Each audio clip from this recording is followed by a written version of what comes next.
Hey guys, what's up? In today's video I want to talk a little bit about Steam. I want to share my thoughts on some of the points that could be improved on the platform. There are not many because Steam is an amazing platform. I love Steam. I've been a member on Steam for 9 years now or something.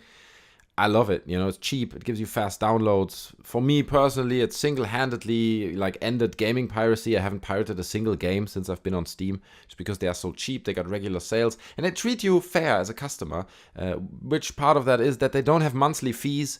If you look at Xbox Live or PSN where you pay monthly, you don't have that on Steam. Even Steam offering you even more, right? It has more games. It's a bigger platform. But when it comes to infos about the games and transparency, there are a few things that gave me hiccups recently, and I would just want to lay those down and get your thoughts on that as well. So if you have any thoughts on what I'm going to talk about, whether you think it makes sense or it doesn't, then share those down in the comment section below. First of all, if you go into the game descriptions, some of the stuff they talk about is just really, really vague and not specific. So I tried to purchase Steep recently, that Ubisoft snowboarding game, and it just says partial controller support. And it's like, what does that even mean, partial controller support? So you're like, all right, I'm going to click it. Surely it's going to give me a detailed breakdown what that means for this particular game. But no, it doesn't, right? When you click it, it only shows you all the games that have the tag partial controller support. That's completely useless. Nobody needs that. And it means something different for each single game. Some, support only certain brands of controllers. Others maybe only support steering wheels. It's not clear, right? And they just put them all under this tag and they don't specify that. So I need to go out and I need to Google that separately to find out for each single game. Part of the problem is that developers and publishers are the people who provide the copy, the text that describes the game, and that's kind of listed in the game's description on those Steam pages, obviously.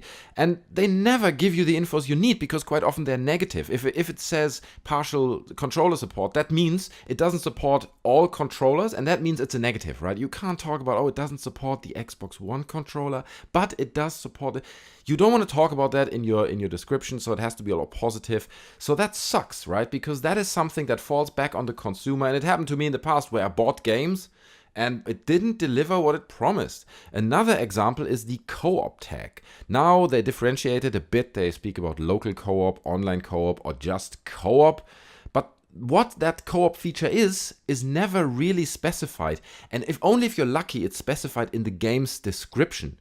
If the publisher was generous enough to explain it to you, right? What is it? Is it like a dedicated co-op mission? One or a few co-op missions? Can I play the full campaign, or what exactly can I do if it says online co-op?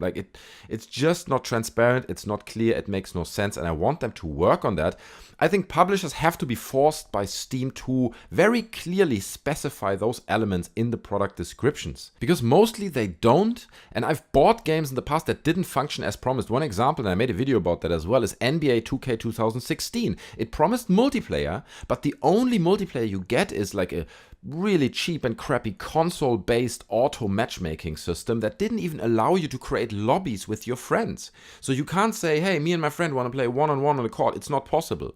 You can only hit randomly connect with players, and that's it. So that needs to be specified. Before I buy a game, I want to read what exactly the feature is. Here's another example, right? I'll read you out the Far Cry 4 copy, the text in the description that talks about the co-op game experience. So Far Cry 4, quoting, co-op. Bring a friend. Not every journey should be taken alone. Far Cry 4 allows for a second player to drop in and out at any point, reimagining the cooperative experience in the true spirit of Far Cry for the next generation. You'll now be able to discover and explore the living open world of Kyrat together. So if you hear that, right, you're like, oh, okay, I can play the game, the whole game with my friend, right? We can explore the world together. No, you can't. After you buy the game, you find out the only thing you can do is take over the bases and explore the open world. You cannot do any missions. You can't do any single player content as a co-op. So why is that not specified here? Why does it not say, warning, no mission content can be played in co-op?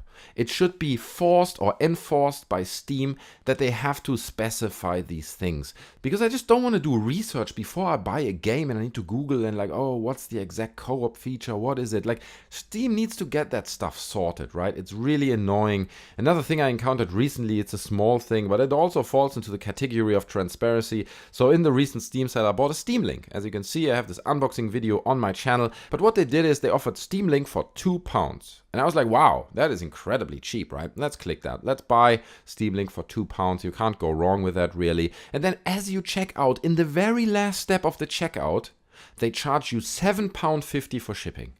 And you're like, what? Like, I mean, everyone is used to free shipping now. You're on Amazon Prime, you get that stuff for free even next day. And here suddenly they add up these £7.50 costs for shipping in the last step. That's just not nice, you know? These things are just not nice and positive consumer experiences. And I mean, again, let me just highlight that Steam nails like 98% of those really positive consumer experiences. I love Steam and I would never choose any other platform over it. But this kind of stuff, even it's the small things like that, you know, make me feel like cheated. Cheated as a customer, cheated as a consumer. I feel like I'm buying something on Xbox Live or PSN, right? Where every step of the way I have to watch out that I don't get like kicked in the nuts somehow. You know, on those platforms, you just feel like you're constantly intentionally misled and milked to the max as a consumer, as a user of those platforms. So I don't want Steam to become like that. I don't want them to go to that direction. And I hope that maybe someone at Steam sees this and maybe it gets addressed. Maybe we can, because it's really not a big deal, right? Like just read through the description of a game and then enforce the publisher or the developer to write it properly and specify exactly what the feature is, and not just give us some marketing blurb that is intentionally misleading, and in the end we feel like we've just been effed, you know.